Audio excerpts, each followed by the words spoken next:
할렐루야, 주님의 이름으로 인사드립니다. 창세기 12장 1절에서 3절 말씀을 보시면 여호와께서 아브라함에게 이르시되 너는 너의 고향과 친척과 아버지의 집을 떠나 내가 네게 보여줄 땅으로 가라. 내가 너로 큰 민족을 이루고 네게 복을 주어 네 이름을 창대하게 하리니 너는 복이 될지라. 너를 축복하는 자에게는 내가 복을 내리고 너를 저주하는 자에게는 내가 저주하리니 땅의 모든 족속이 너로 말미암아 복을 얻을 것이라 하신지라 라고 언급하고 있습니다. 창세기는 그 구조가 창조와 타락, 홍수 심판과 바벨탑 사건, 그리고 마지막으로 히브리 족장들의 역사가 나옵니다. 하나님께서는 온 인류를 구원하시기 위해서 히브리인들, 오늘날 이스라엘 백성들을 택하실 때에 먼저 믿음의 조상이라고 일컫는 아브라함을 택하셨습니다. 아브라함을 택하신 하나님께서는 1절 말씀처럼 너의 고향 친척 아버지 집을 떠나라. 사명을 감당하기 위해서, 하나님의 섭리를 이루기 위해서 떠나라는 겁니다. 떠나라는 이 의미는 옛 삶에서 새 삶으로 가라는 것입니다. 하나님의 약속을 믿고 가라는 것입니다. 우리도 마찬가지입니다. 성경의 아브라함과 이삭과 야곱뿐만 아니라 모든 인물이 하나님의 사명을 감당한 이들이었습니다. 우리도 하나님의 사명자들입니다. 나의 개인적인 뜻을 이루기 전에 하나님은 그 사명을 위해 하나님의 약속을 믿는 그 믿음을 주시고 또 하나님의 은혜를 주셔서 믿음을 세워 하나님의 말씀 안에 살도록 하십니다. 하나님의 뜻을 이루기 위한 것입니다.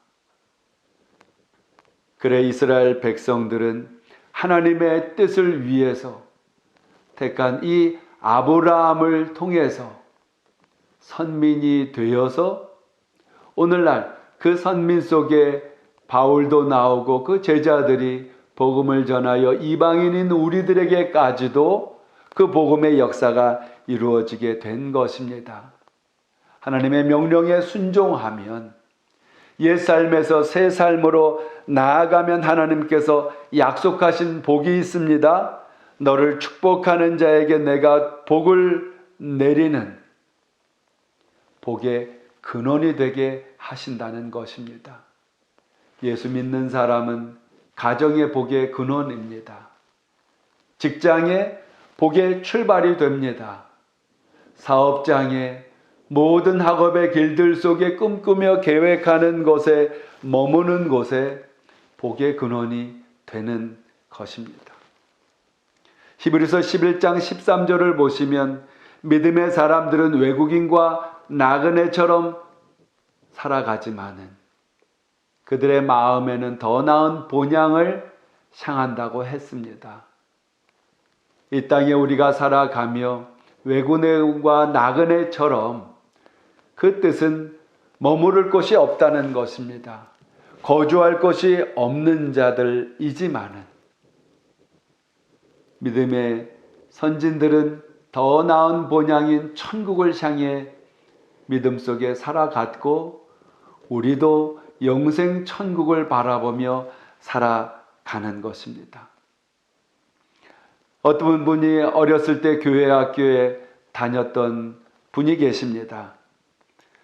어느 날 술에 취해 비틀거리며 만취로 밤늦게 집으로 돌아왔는데 집 앞에서 어린아이가 여호와는 나의 목자시니 내게 부족함이 없으리로다. 기절을 외우는 것인지 그 소리가 들리는 것입니다.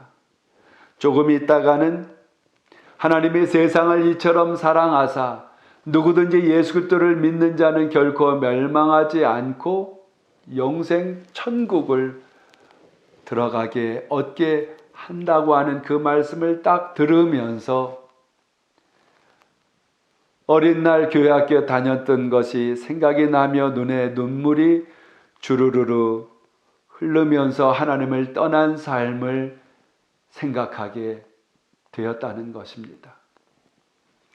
무거운 짐을 지고 죄악 가운데 살아가고 있는 자신의 모습을 발견하게 된 것입니다. 그 어린아이에게, 자녀에게 내가 너를 따라 이번 주에는 교회에 가마, 그렇게 이야기를 했다고 합니다. 하나님의 음성은 여러 방법으로 들릴 수 있습니다. 중요한 것은 예수를 믿는 사람들은 육체를 떠난 뒤에도 소망이 있습니다. 영생 천국에 대한 희망이 있습니다. 그러나 예수님을 믿지 않고 불신자로 살아간 사람들은 육체를 떠난 뒤에 아무 소망이 없습니다. 아무 희망도 없습니다. 단지 지옥에 대한 심판이 있을 뿐입니다. 믿음이 있는 저와 여러분들은 또 믿음을 세워나가고 믿음을 지켜 오늘도 복된 길에서 승리하게 되시기를 주님의 이름으로 축복합니다. 감사합니다.